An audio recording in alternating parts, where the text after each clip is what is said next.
this in ones, then you're gonna get the insurance amount. Let's use our calculator there. Okay, let's calculate there. Now we are having 69,600. We're gonna exclude 17,400 first of all. Then now we're gonna say plus again 17,400, but now we're gonna multiply that amount by 3/12. Then it will give us 56,550. So our amount there is 56,550.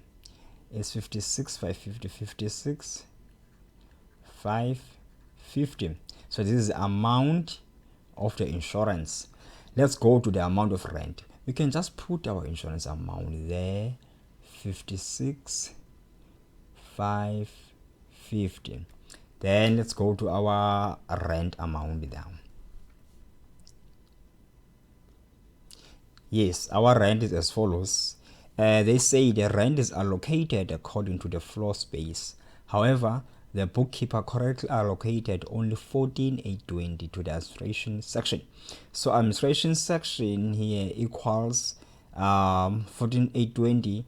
That there is the administration is 130 meters square. So we must take this amount of money and use our square meters here to get the rent.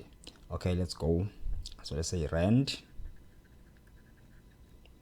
is equal to 14,820 times by 520 divided by 130. So you take what you want, you put on top. We want rent, so rent is equal to 520 meters square. We're gonna put the rent, then divide by what we have. What we have is 14,820, administration 130. Then you're gonna get your answer there. Let's calculate it. So we're gonna say 14,820 multiply by 520 divided by 130. So we're gonna get exactly the rent amount. So the rent amount is 59,280. Okay, minimize them. Then we're gonna write there 59,280. So this is the amount of rent. Gonna put there 59,280 amount of rent. But now I want the total of this. We're gonna just total up everything that we have there.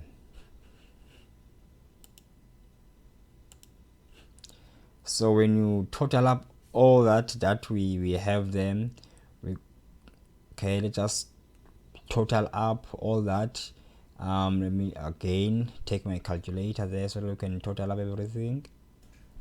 Okay, here is our calculator again.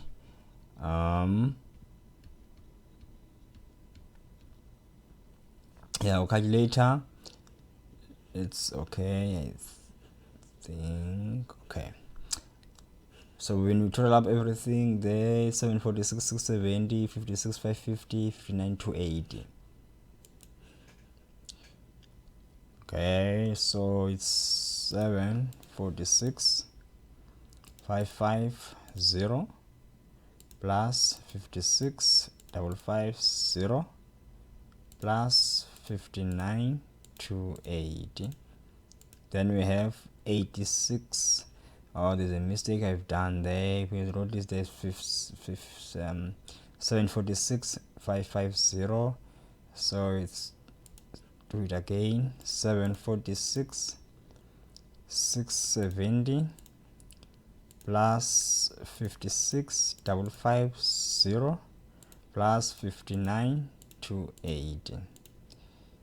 Then we have 86,500. So 86,500. So this is the amount of the total factory overheads. It's gonna be 86,500. Okay, it's a total factory overheads. Then done. Let's go to the next question. Okay, here we are asked again, complete the production cost statement. Okay, it is very good. First of all, we need to know the structure that we're gonna use. The structure of the cost of production is 1, right? Let us go and write our structure. Here is a structure. We start by writing direct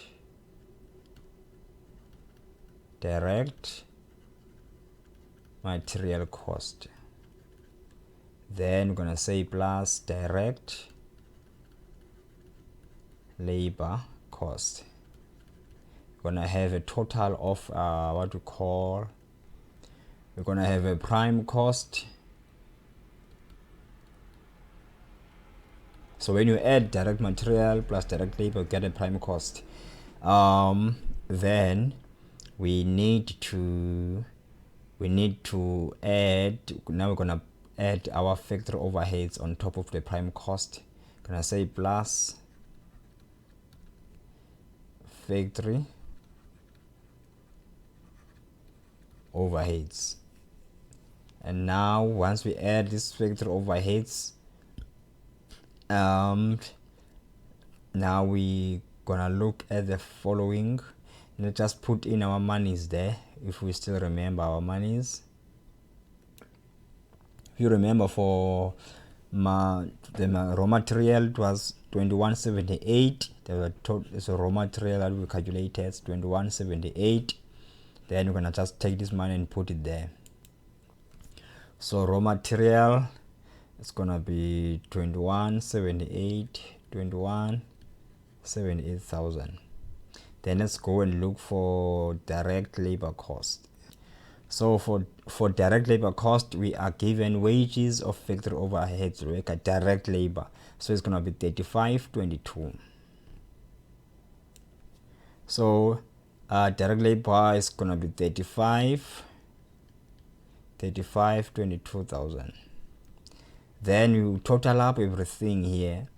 It means that you must total up these two, gonna get a prime cost.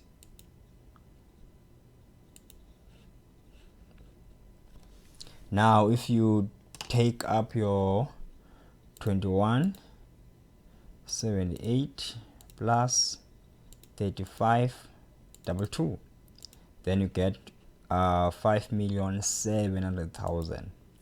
So you're gonna get 5,700,000. Okay, let's just go then. So 5,700,000. That's the total of the direct material cost plus direct labor cost.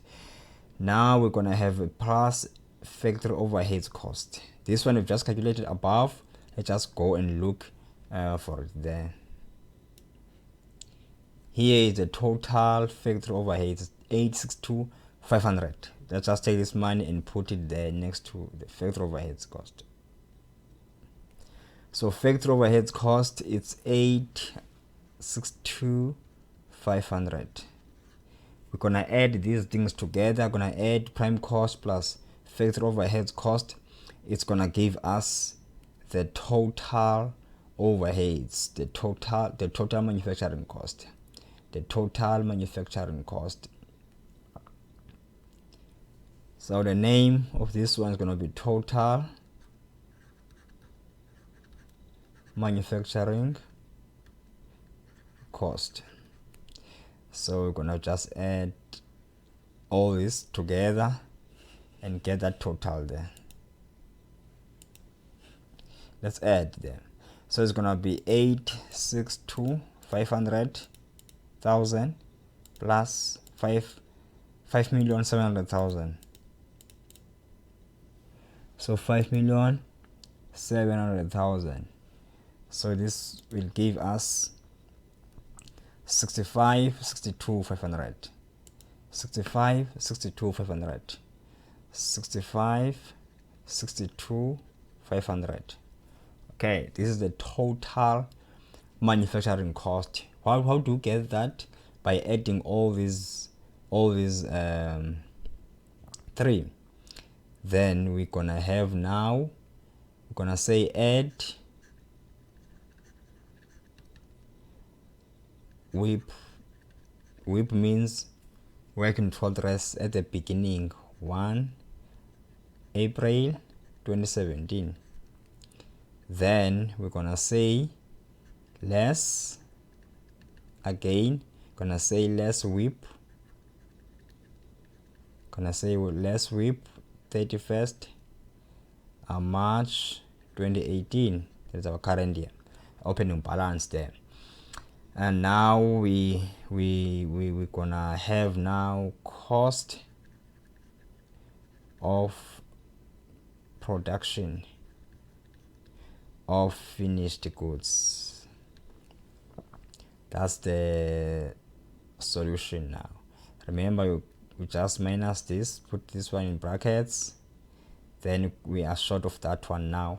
But if you notice here, we are given 147,500. If you notice here, so we're gonna just write there, gonna just write here 147,500.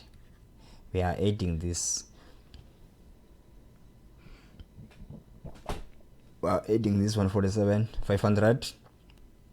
And now let's just erase these brackets here. Okay,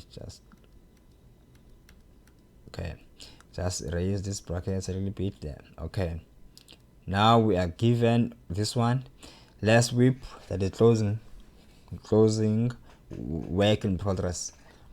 We don't know it, so we must calculate it aside here. Let's just make a little account here of the finished goods.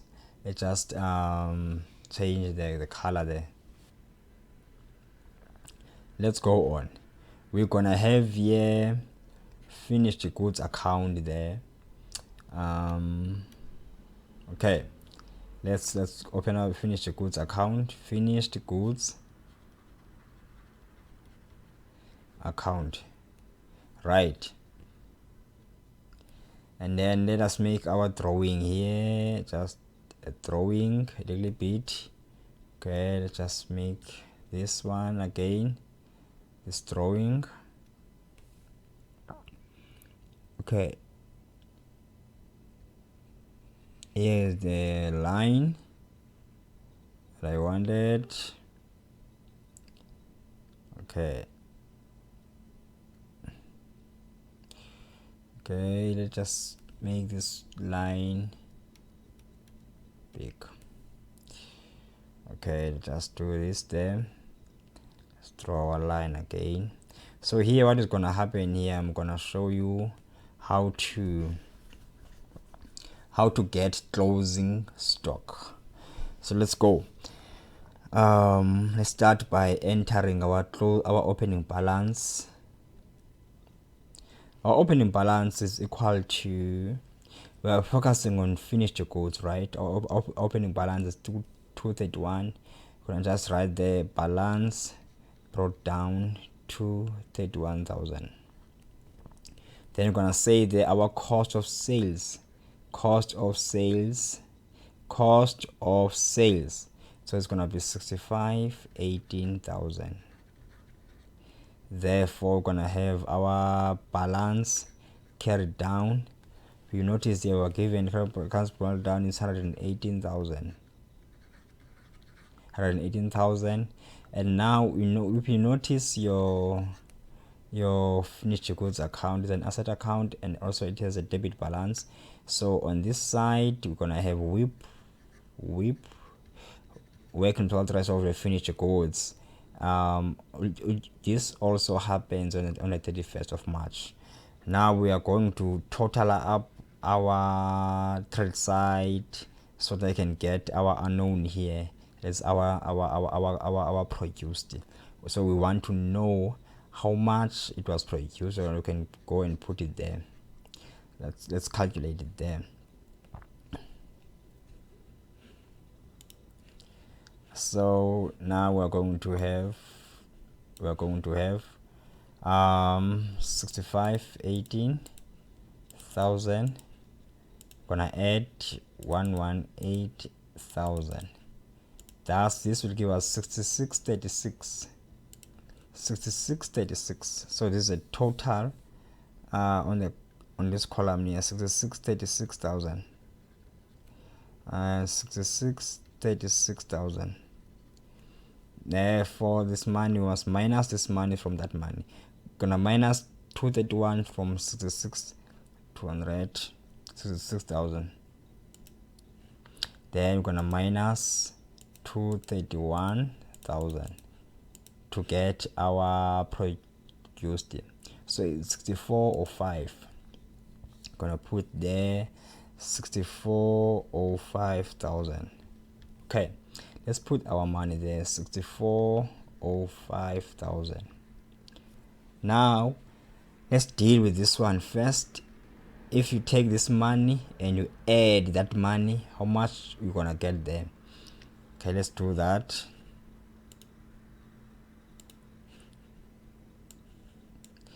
So let's add. Let's say 65, 62, 500 plus 147, 500.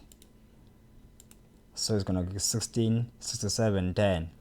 So we're gonna have 67, 10 there. 67, 10 there.